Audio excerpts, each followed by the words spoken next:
예, 오늘부터는 요한복음의 본론으로 들어가겠습니다. 이 요한복음 본론의 첫 장면은 예수님이 이적을 일으키는 장면으로 시작됩니다. 그런데 이 이적을 요한복음은 매우 독특한 표현을 사용하고 있는데 바로 표적이라는 단어입니다. 11절에 보면요. 예수께서 이 첫 표적을 갈릴리 가나에서 행하여 그의 영광을 나타내심에 제자들이 그를 믿으니라. 표적이라고 되어 있는데 영어 성경에는 miraculous signs, 그래서 사인이 있는 기적이라는 뜻입니다. 그러니까 다른 기적들도 마찬가지지만 특히 요한복음의 기적들은 예수님이 누구신가를 보여주려는 의도가 다분히 담겨 있는 그런 이적들만 선정해서 기록했다는 뜻입니다. 오늘은 그 첫 번째 이적인데요. 오늘 본문을 찬찬히 한번 살펴보겠습니다. 오늘 말씀을 보니까 예수께서 가나라고 하는 동네에 어떤 잔치집에 가셨습니다. 왜 잔치집일까? 저 같으면 초상집 갔을 것 같습니다. 왜냐하면 숙연한 분위기에, 엄숙한 분위기에 우리의 인생이 무엇인지에 대해서 진지하게 고민해 볼 수 있는 장소가 장례식장이니까 저 같으면 장례식장에 갔을 것 같은데 예수님은 잔치집으로 가셨습니다. 첫 번째 행보입니다. 왜 잔치집으로 가셨을까? 왜냐하면 잔치집이야말로 기독교를 대표하는 가장 좋은 상징 중에 하나이기 때문입니다. 여러분, 기독교는 기본적으로 잔치집의 종교입니다. 즐겁고 기쁘고 흥겨운 종교입니다. 기독교의 예배는 즐거움과 기쁨의 축제입니다. 왜 그렇습니까? 왜 기독교 예배는 잔치집 같은가? 기독교는 신랑이신 하나님과 신부인 우리가 만나서 하나가 되는 축제를 예배로 비유할 때가 많습니다. 하나님은 우리와 하나님과의 관계를 비유하실 때 마치 신랑과 신부가 결혼하는 것과 같은 그런 비유를 종종 사용하십니다. 하나님과 만나서 즐겁게 잔치하는 것과 같은 그런 축제의 자리가 기독교의 예배라는 것입니다. 저는 우리가 늘 드리는 예배 드릴 때마다 이런 축제 자리가 될 수 있기를 축복합니다. 그런데 오늘 그 흥겨운 잔치집에 문제가 발생했습니다. 포도주가 모자란 것입니다. 여러분, 이것이 우리의 현실이고 우리의 실존입니다. 결핍이 생긴 것입니다. 하나님과의 잔치 자리에 결핍이 생긴 것입니다. 장애가 만들어진 것입니다. 즐겁게 신앙생활을 하고 있었는데 갑자기 어려움을 당하거나 질병이 생기거나 고통 속에 빠지기도 하는 것입니다. 잔치가 되지 않고 엉망이 될 위기에 처해지는 것입니다. 그것이 오늘 본문의 현장입니다. 이때 어떤 과정을 통해서 이 잔치가 회복이 되는지 한번 살펴보겠습니다. 1절, 2절을 보니까요. 사흘째 되던 날 갈릴리 가나에 혼례가 있어 예수의 어머니도 거기 계시고 예수와 그의 제자들도 혼례의 청함을 받았더니, 여러분, 오늘 사건이 일어날 수 있는 가장 중요한 전제가 무엇인지 아십니까? 예수님이 거기 계셨다는 것입니다. 천만다행으로 그 결핍의 자리에 예수님이 계셨다는 것입니다. 예수님이 거기에 초청되었을 때 이 놀라운 일이 일어났다는 것입니다. 저는 저와 여러분의 심령에, 여러분의 가정에 우리 주님이 계시기를 바랍니다. 어떻게 하면 우리 주님이 계실까요? 오늘 본문에 있는 것처럼 주님은 초청하면 됩니다. 주님은 일방적으로 임하시기도 하지만 초청하는 곳에 임하십니다. 주님은 초청하는 곳에는 웬만하면 가십니다. 그 예수님이 계신 곳에서 포도주가 떨어진 것입니다. 3절을 보니까요. 포도주가 떨어진지라 예수의 어머니가 예수에게 이르되 저들에게 포도주가 없다 하니, 결핍이 나타난 것입니다. 장애가 생긴 것입니다. 여러분, 예수님이 계신 곳에서도 결핍이 나타나고 예수님이 계신 곳에서도 어려움이 생기고 예수님이 계신 곳에서도 질병이 찾아옵니다. 중요한 건 뭐냐면 이 일을 가지고 예수님에게 온 사람이 있었다는 것입니다.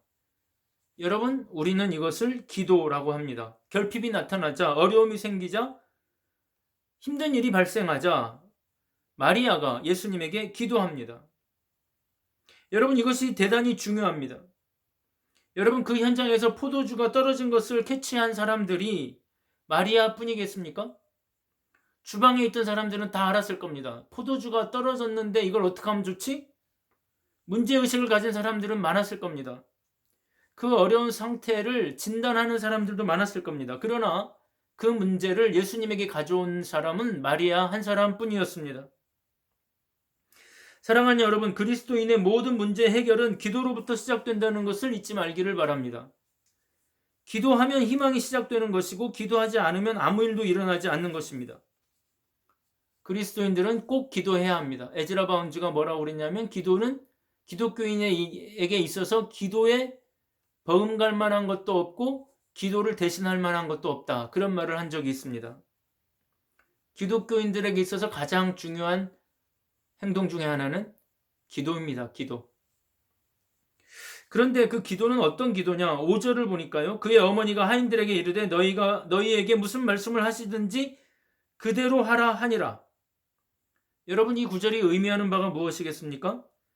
4절에 보면 예수님은 일단 거절합니다. 예수님은 굉장히 냉정하게 말합니다. 여자여, 이 일이 나하고 무슨 상관이 있습니까? 여기 여자여라는 표현에는 아무 문제가 없습니다. 이 표현은 여자에 대한 존칭의 의미가 있기 때문에 이 여자여라고 했다는 사실 자체는 그렇게 중요하지가 않고, 문제는 예수님이 내 때가 이르지 않았으니 내가 상관할 바가 아니다. 굉장히 냉정한 태도를 보이십니다. 내 때가 이르지 않았다는 이유로 예수님이 거절했습니다. 여러분, 예수님에게 있어서 특히 요한복음을 포함한 복음서에서 때, 이 카이로스라는 단어는 매우 중요하게 사용됩니다. 예수님은 아직 때가 이르지 않았다고 분명히 말씀합니다. 그런데도 불구하고 마리아는 하인들에게 뭐라고 그러냐면은 그가 뭔가를 하실 텐데 시키는 대로 해라, 이렇게 말했다는 것입니다. 그렇게 말하는 이유는 예수님이 뭔가를 하실 것이라고 하는 믿음 때문입니다. 사랑하는 여러분, 예수님에게 때를 쓰면, 어거지를 부리면 응답된다는 뜻이 아닙니다. 만약에 우리가 하나님이 어떤 식으로든, 우리가 원하는 방식이든 우리가 원하지 않는 방식이든 반드시 응답하실 것이라는 것을 믿는다면 우리는 그 믿음을 가지고 기도해야 한다는 뜻입니다. 우리가 원하는 방식이든 우리가 원하지 않는 방식이든 하나님은 뭔가를 분명히 하실 것이다라는 것을 믿어야 합니다. 여러분, 우리가 하나님을 굳게 믿으면 주님은 어떤 식으로든 역사하실 것입니다. 오늘 본문에 있는 것처럼 예수님은 때가 아니라고 하셨음에도 불구하고 때를 앞당겨서 일하실 것입니다. 나는 저와 여러분이 꼭 기도를 하시되 믿음이 있는 기도를 하실 수 있기를 축복합니다. 그 다음 중요한 것은 순종입니다. 6절부터 8절을 제가 읽어보겠습니다. 거기에 유대인의 정결 예식을 따라 두세 통 드는 돌 항아리 6이 놓였는지라. 예수께서 그들에게 이르시되 항아리에 물을 채우라 하신즉 아귀까지 채우니 이제는 떠서 연회장에게 갖다 주라 하심에 갖다 주었더니. 기적을 일으키는 두 번째 중요한 요소는 바로 순종입니다. 사랑하는 여러분, 이 순종은 대단히 어려운 순종입니다. 예수님이 하인들에게 물을 아구까지 채우라고 하신 이 항아리는 6통입니다. 물을 채우려면 가정에 우물이 없는 이상 요단강이나 아니면 갈릴리 호수 주변이나 가서 물을 길어왔을 것입니다. 그런데 그 항아리 하나가 작은 거는 75리터, 큰 거는 110리터가 들어가는 항아리입니다. 이 항아리는 유대인들이 집에 들어올 때 손을 씻기 위해 물을 담아 놓는 항아리입니다. 원래는 집에 1개, 아무리 큰 부자라도 2개 정도밖에 없는데 잔칫날에 사람들이 많이 오니까 빌려다 놓은 것입니다. 그것을 다 채우는 일도 쉽지 않았겠지만 이 하인들이 더 순종하기 어려운 것은 거기 있는 물을 떠가는 일입니다. 9절에 보니까 물 떠온 하인들은 알더라, 이렇게 되어 있습니다. 이게 무슨 말이냐면 그들이 떠갈 때까지도, 물을 뜰 때까지도 그것은 물이었다는 것입니다. 예수님이 어떤 주문을 해가지고 포도주로 변해라, 짠 해가지고 포도주를 떠간 게 아닙니다. 물을 떠갔습니다. 하인의 입장에서는 지금 내가 떠가고 있는 것이 물이라는 것을 뻔히 아는데 잔치상에 가지고 갔을 때 잔치 감독관, 연회장이나 다른 손님들이 어떤 반응을 보일지 이 하인들은 너무나 뻔히 알고 있었을 것입니다. 자신들이 큰 낭패를 당할 것을 알고 있었을 것입니다. 그러나 이 하인들은 아무런 질문도 하지 않고 그대로 순종합니다. 사랑하는 여러분, 순종은 우리가 할 수 있는 일을 하는 것, 그걸 순종이라고 하지 않습니다. 불가능해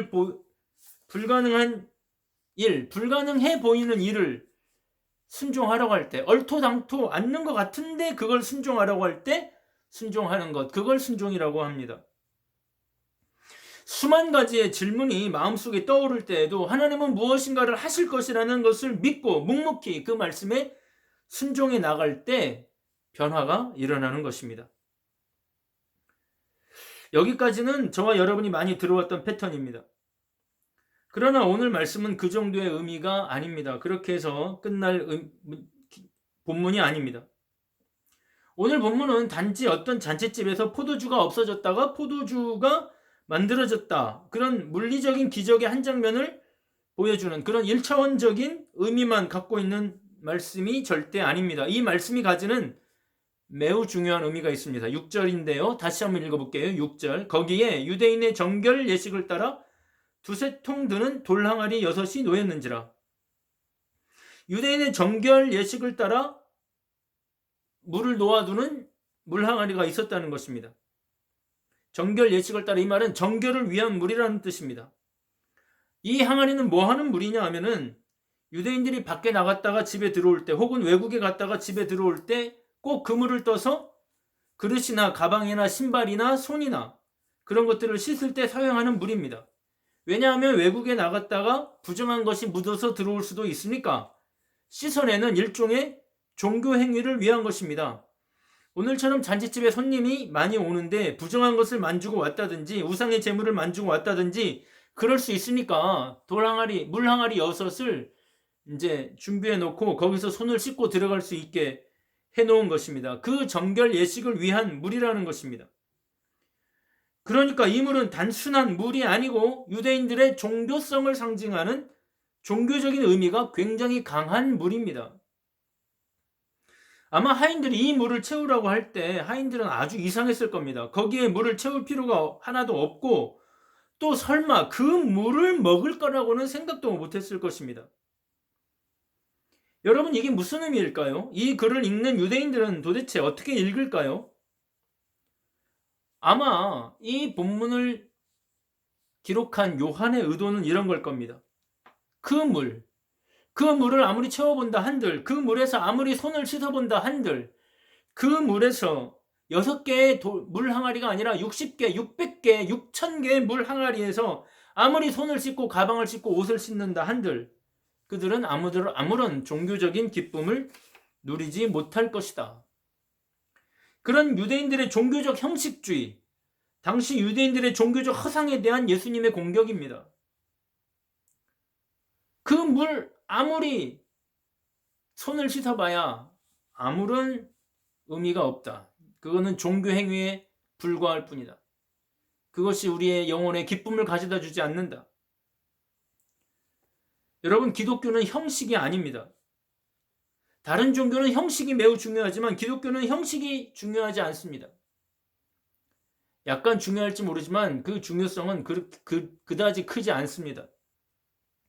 기독교는 실제가 중요합니다. 기독교는 내용이 중요합니다. 사랑하는 여러분, 내 마음 가운데 돌 항아리 6개가 아니라 수십 개가 있다 한들 그건 하나도 중요하지 않습니다. 내가 교회 다닌 지 얼마나 되었고 11조를 얼마나 많이 드렸고 내가 드린 헌금이 얼마이고 이런 거는 전혀 중요하지 않습니다. 기독교는 형식이 아니고 내용이기 때문입니다. 찬양이 진짜 찬양인가? 기도가 진짜 기도인가? 예수님과의 만남이 정말 예수님을 만나는 만남인가?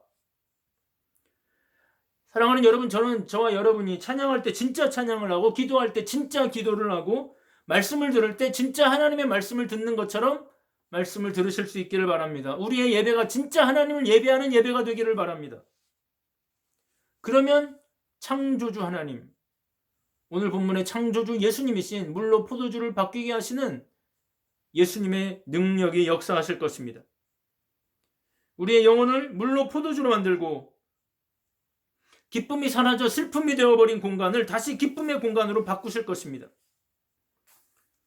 최근에 유튜브 알고리즘을 통해서 이지선 자매 간증을 다시 듣게 되었습니다. 수년 전에 들었던 간증을 다시 들었습니다. 이지선 자매는 교수가 되어 있었습니다. 20살, 23살의 꽃다운 나이에 음주운전을 하는 차에 사고를 당해서 얼굴을 포함한 전신 55% 이상의 화상을 입은 자매. 살 가망이 없었습니다. 얼굴을 포함하여 마치 벗겨진 생닭의 피부를 보는 것처럼 노란 지방 덩어리와 벗겨진 피부 속에 새빨간 속살을 자신의 몸 이곳저곳에서 보았습니다. 고통스럽기 짝이 없는 수차례 수술과 진통제가 아니면 견디기 힘든 치료 과정을 버텨내고 또 중보기도자들의 밤낮 없는 기도에 힘입어 살아나기는 했지만 그의 얼굴은 다시 돌이킬 수 없을 정도로 변해버렸습니다.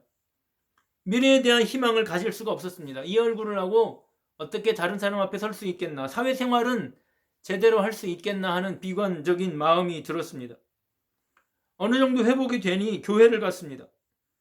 자기가 그렇게 예쁜 얼굴로 찬양하던 성가대 자리에는 앉지도 못하고 모자를 눌러쓰고 마스크를 하고 아무도 못 알아보는 모습을 한 채 교회에 앉아 있었습니다. 설교도 들리지 않고 찬양도 들리지 않았습니다. 그런데 예배를 마친 목사님이 자신에게 다가오시더니 지선자매를 꼭 안아주면서 사랑하는 내 딸아로 시작되는 기도를 하시는 것입니다. 그 기도가 시작될 때 성령이 이지선 자매의 심령 가운데 임하셨습니다. 내가 너를 다시 세상 가운데 우뚝 세우겠다고 하시는 약속의 말씀도 해주셨고 그 말씀이 믿어졌습니다. 하나님과 그녀의 혼인관계가 그 순간 다시 회복이 된 것입니다. 사랑하는 여러분, 그 순간이 오기 전까지 지선자매는 교회를 다니면서 얼마나 많은 찬양을 하고 얼마나 오랫동안 교회 생활을 했겠습니까? 그러나 그 낮은 마음으로 하나님을 진짜 필요로 할 때, 정말 하나님을 만나고 싶어 할 때 하나님은 그의 심령 속으로 임하신 것입니다. 사랑하는 여러분, 오늘 하나님을 진짜로 필요로 하십니까? 여러분의 심령은 정말 하나님을 필요로 하십니까? 정말 하나님의 은혜를 원하고 계십니까? 우리의 삶의 모든 문제를 가지고 하나님 앞에 진심으로 진지하게 나아가실 수 있기를 축복합니다. 하나님을 만나기를 바랍니다. 하나님, 나를 불쌍히 여겨달라고 기도하기를 바랍니다. 그러면 천지의 창조주 되시는 우리 주님이 우리의 마음을 만져주시고 하나님과의 관계를 다시 기쁨의 관계로 회복시켜 주실 것입니다. 사랑하는 여러분, 우리의 삶에는 포도주가 떨어지는 그런 정도를 뛰어넘는 고통이 찾아올 때가 있습니다. 결국 우리를 회복하실 분은 우리를 창조하신 우리 주님밖에 없습니다. 이번 한 주가 주님과의 뜨거운 만남을 만나는 그런 한 주간이 될 수 있기를 축복합니다. 주님께서 우리를 불쌍히 여기시고 우리의 기도에 응답하셔서 주님이 우리를 만나주시는 그런 한 주가 되기를 바랍니다. 주님이 우리를 더 사랑하시고 우리와 함께 하기를 원하신다는 것을, 우리보다 더 우리가 기쁨의 생활을 하기를 원하신다는 것을 의심하지 말고 주님 앞에 나아가기를 바랍니다. 물이 창조주 예수님을 만나는 순간 변하여 포도주가 되었던 것처럼 저와 여러분, 이번 한 주간 우리의 삶이 고통스럽지만 주님을 만나고 마치 포도주와 같이 흥겨운, 어려움을 당한, 결핍이 생긴 잔칫집이 다시 회복이 되는 것처럼 그런 하나님과의 우리와의 관계가 회복이 되는, 정말 그 기쁨이 회복이 되는 놀라운 한 주가 되실 수 있기를 주님의 이름으로 축복합니다.